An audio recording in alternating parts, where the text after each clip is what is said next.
বাংলাদেশ দলের ধারাবাহিক ব্যাটিং ব্যর্থতায় কাঠগড়ায় সালাউদ্দিন। একাদশ নির্বাচনে ভূমিকা পক্ষপাতিত্বের মতো গুরুতর অভিযোগ উঠেছে তার বিরুদ্ধে, যদিও এসব অভিযোগ ভিত্তিহীন বলে দাবি করেছেন cricket operations chairman Nazmul Abedin Fahim. কঠিন সময়ে বাংলাদেশ দলের পাশে থাকার আহ্বান ফাহিমের। ব্যাটিং সমস্যায় ৩ ফরম্যাটেই ধুঁকছে বাংলাদেশ। ধারাবাহিকতার বড্ড অভাব, জোড়ায় জোড়ায় উইকেট হারানোর রোগ এখনও সারেনি। দেশি কোচ সালাউদ্দিনের অধীনে ব্যাটিংয়ের অবস্থা ভয়াবহ রূপ ধারণ করেছে। আমিরাত পাকিস্তানের পর শ্রীলঙ্কাতেও জাতীয় দলের ব্যর্থতায় প্রশ্ন উঠেছে দেশসেরা কোচের ভূমিকা নিয়ে। সালাউদ্দিনের বিরুদ্ধে অভিযোগের পাহাড় জমেছে।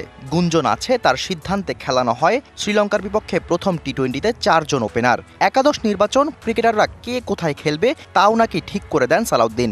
এমনকি আছে পক্ষপাতিত্বের মতো গুরুতর অভিযোগও। যদিও এসব তথ্য ভিত্তিহীন বলে দাবি ক্রিকেট অপারেশনস চেয়ারম্যানের। অধিনায়ক ও হেড কোচের নির্দেশনা মেনেই সাজানো হয় একাদশ। আমাদের কাছে থেকে এরকম কোনো অভিযোগ করেন, এরকম কোনো অভিযোগ ক্রিকেটের ম্যানেজমেন্ট কোনোখান থেকে আসে না। ওখানে ক্যাপ্টেন আছে, ওখানে কোচ আছে, সিলেক্টরের প্রেজেন্স আছে, অন্যান্য কোচরা আছে, ওরা আলাপ করে একটা সিদ্ধান্ত নেয়। টানা সিরিজ হেরে বিপর্যস্ত বাংলাদেশ। শ্রীলঙ্কাতেও কাটেনি হতাশা, ক্রিকেটারদের শরীরী ভাষাতেও ক্লান্তির ছাপ স্পষ্ট। দলের কঠিন সময়ে বিসিবি আগলে রাখছে ক্রিকেটারদের।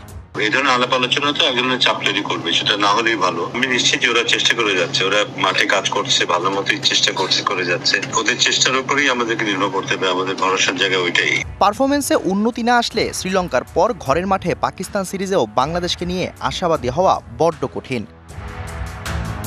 Shahriar Hossain, DBC news desk.